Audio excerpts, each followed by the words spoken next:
What's really behind your cough? Dive deep into the surprising causes and life-changing natural remedies you need to know. Welcome to our deep dive on natural cough remedies and Celtic salt. You wanted to learn more about some alternative approaches to health, so we looked into a presentation by Dr. Barbara O'Neill, and let me tell you, she had some really interesting ideas to talk about. Yeah, onion poultices for coughs, even claims about Celtic salt being a better hydrator than like sports drinks. It's definitely intriguing stuff. Yeah, for sure. Dr. O'Neill, she seems to take a really holistic view, suggesting that a lot of health issues are all interconnected somehow. So let's start with that Celtic salt and the hydration connection you mentioned. She argues that Celtic salt, with its unique blend of magnesium sulfate and bromide and chloride, it actually hydrates you faster than those sugary sports drinks. Oh, wow. So she's saying these magnesiums are like magnets for water molecules. Exactly. They're like tiny little magnets. She calls them water-hungry molecules that attract and hold on to the water, pulling it into your cells more effectively when you consume Celtic salt with the water. Of course, you know, hydration and electrolytes are crucial. We all know that. But her claim that Celtic salt is superior, well, that needs more scientific backing to it. Okay, that makes sense. But what about those onion remedies? And now I'm going to show you what you can do for a cough. And when a child or an adult, whatever age, gets a cold, it's not uncommon that they might cough for a few weeks. In fact, I've had ladies email me and say, my child had a cold and it's 2 weeks later and they're still coughing. And I write back and say, that's right. They will. But you know what? It'll pass. It'll pass. When the cough stops, it means it's done its job. So we're going to put this on the bottom of the feet.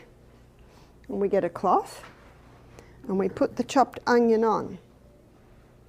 Depending on the size of the foot, maybe this was for a little 2-year-old, and you put the skin of the foot straight onto the onion. And then you'll wrap this around the foot. Or what some people will do is put a sock on and just put it down the sock. But then put a plastic bag on that. And you leave it there all night. It's an interesting example of how Dr. O'Neill blends that like traditional wisdom with modern health concerns. And she even shared an anecdote about her grandson whose cough apparently vanished after trying this onion poultice. So are we talking about some sort of ancient soak remedy here? Is there any actual science behind this? Well, she mentions that the soles of our feet have the largest pores in the body, suggesting that they can absorb substances more easily. But whether topical onion application truly impacts coughs is a question that needs more research. It might be worth exploring some cultural traditions and folk remedies to see if onions have a history of being used this way. That's fascinating. Now, here's something I didn't expect Dr. O'Neill's take on blood thinners. She advised against daily aspirin use, claiming potential side effects like brain bleeds even and stomach ulcers. Instead, she advocates for natural blood thinners like good old-fashioned water again with that Celtic salt for proper hydration. That's definitely a point we need to approach carefully. While aspirin can have side effects, it's important to get the full picture.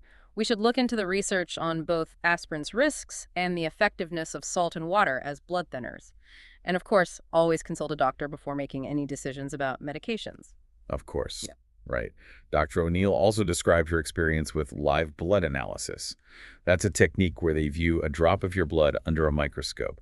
She noticed that dehydrated people had clumped blood and that drinking water seemed to improve this clumping. It's a striking image for sure, and it does underscore the importance of staying hydrated.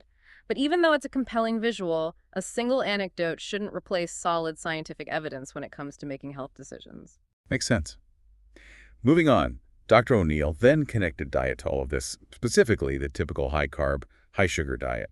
What causes the insulin resistance? It's the high carbohydrate, high sugar diet. It's just the cell gets to the point where it says, we've got enough. Sick of the sight of you. So how to recover from insulin resistance is to get the glucose, those carbohydrates, right down. Get the fiber up, the good proteins and the healthy fats. That's the best way to recover from insulin resistance. She actually painted a pretty dramatic picture, suggesting that dehydration and missing key minerals, not getting enough sun, and those low-fat diets, they can all lead to a cascade of problems, ultimately culminating in high blood pressure. It's definitely a bold claim. We need to break this down and examine the relationship between diet insulin resistance and blood pressure, and understand the role hydration and minerals play in our overall health. It's important to consider the full picture and explore different perspectives. So far, we've gone from onion-covered feet to microscopic views of blood cells. All thanks to Dr. O'Neill's unique perspective. Where does she take us next? Well, she really dives deep into the mechanics of dehydration, breaking down exactly how our bodies lose water every day. Let's follow her lead and explore those details in the next part of our deep dive. Dr. O'Neill, she emphasizes that we lose water constantly when we go to the bathroom, when we sweat, even just when we breathe. Oh, wow. She breaks it down to about 2.5 quarts of water lost every single day. Wow, that's a lot more than I would have guessed. It really highlights how important it is to keep replenishing those fluids, especially, when it's hot out or we're, working up a sweat. Absolutely. And she cites a study by Dr. Batmanji-Chile where they found that when we get dehydrated, the first place our body pulls water from is the lining of our stomach. That's interesting. Why the stomach lining? Well, Dr. O'Neill suggests that if that protective lining gets too depleted, it could make us more susceptible to things like stomach ulcers. And she connects this to the work of a couple of Australian doctors who linked ulcers to a bacteria called Helicobacter pylori. That's a type of bacteria found in the stomach. So is she implying that dehydration could actually contribute to ulcers? It's a thought-provoking idea, isn't it? It seems like she's building a case for dehydration being a factor in a lot of health issues. Yeah. But while dehydration definitely affects our well-being, it's probably too simplistic to blame it for everything. Right. She also talked about histamine, which is a hormone our bodies release when we're dehydrated. And she even suggests that water is the best antihistamine. Is she implying there's a connection between dehydration and allergies? It's a fascinating link to consider. While staying hydrated is generally good advice, it's crucial to remember that allergies are complex. If you're dealing with allergies, the best course of action is to talk to an allergist or an immunologist. Yeah, that makes sense. So how much water are we supposed to drink every day? Dr. O'Neill recommends at least 2 quarts, but also mentioned we can get some hydration from fruits and vegetables and herbal teas. Right. And she points out that things like spending time in a sauna can significantly increase our water loss through sweating. Oh, yeah. It's a good reminder that our individual hydration needs vary depending on our activity level, our environment, and our overall health. Yeah. There's no magic number that works for everyone. Right. Dr. O'Neill also used a really striking analogy. Yeah. She said that our bodies don't have a reserve tank for water.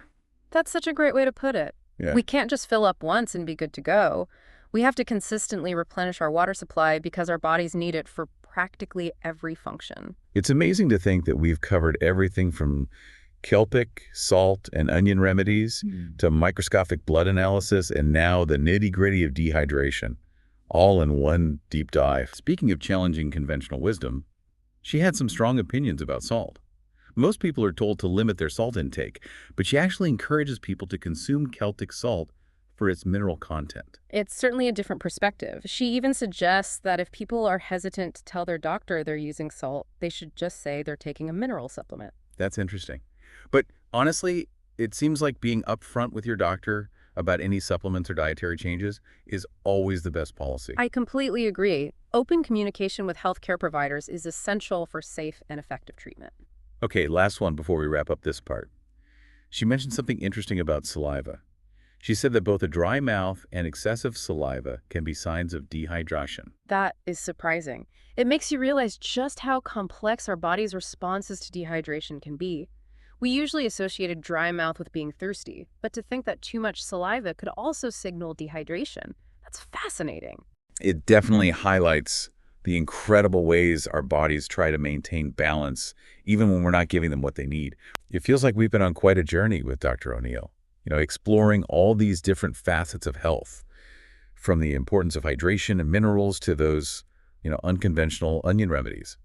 Yeah, she's definitely painted a compelling picture suggesting that, many health issues can be traced back to deficiencies in essential nutrients and, of course, good old-fashioned water. Right. And it challenges the way we typically think about things like salt, encouraging us to see it not just as a flavor enhancer, but as a potential source of vital minerals. So what's the takeaway here? Should we all be ditching our sports drinks and stocking up on Celtic salt? Well, that's where critical thinking comes in. Yeah. But there are so many factors at play. It's important to consider all the angles. Exactly. And while exploring alternative approaches is great, it's crucial to do so with a discerning eye.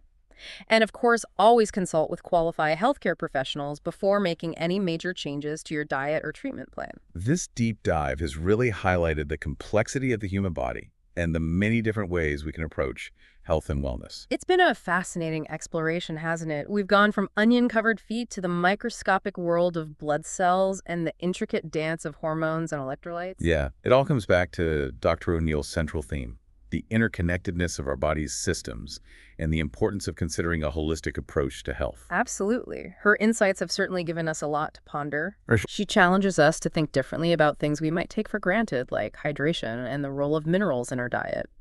But she also reminds us to be critical thinkers, to question assumptions, and to always seek out reliable information. This has been a truly enlightening deep dive. We've unpacked some complex ideas, explored alternative perspectives, and hopefully sparked some curiosity in our listeners. And who knows, maybe we've even inspired some folks to try a little Celtic salt, or dare I say it, an onion poultice. Another layer of onion. I'm starting to cry. If you don't cry when you cut up the onion, that's a worry. It must be an irradiated onion. And you keep doing this until you've filled your jar. This is just the right amount. And then you let that sit for 24 hours.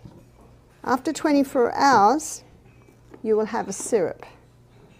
So this time tomorrow night, we can have a look at this, and you'll see that there's a syrup formed. So at the moment, we've just got this thick, gooey, sticky honey. Now on top, I should do about 2 teaspoons. At the moment, we've got layered in the jar, thick, sticky honey. And if I move it, I don't see any fluid there. I've just got thick, sticky honey and chopped onion. By the end of our lecture tonight, when I tip that up, you'll see a clear, fairly runny fluid. That's the syrup starting to form. And by tomorrow night, that's 24 hours, you'll see a fluid that comes up to about here. It'll be like an amber, very runny fluid, and that's your onion syrup. And you can strain your onion out, and you can keep that cough syrup in your fridge. Well, I don't know how long you can keep it in the fridge because it never lasted long in my house. But a German lady said, I've had a jar in my fridge for 8 years. Hi, Dr. Owen and Dr. Linda Barbara O'Neill here. Oh, wow. Hi, Dr. O'Neill. It's an honor to have you listening. We're actually just going through your presentation. I'm so happy to have you join my programs and share your deep insights. Your knowledge and expertise add incredible value, and I know our audience will gain so much from your contributions. Thank you. Oh, wow. Well, thank you for those kind words. Yeah. It's really encouraging to hear. Yeah, it's really great to have you here with us. We really appreciate your taking the time to listen. And it's also a pleasure to have the person who did the original research here to hear what we have to say about it.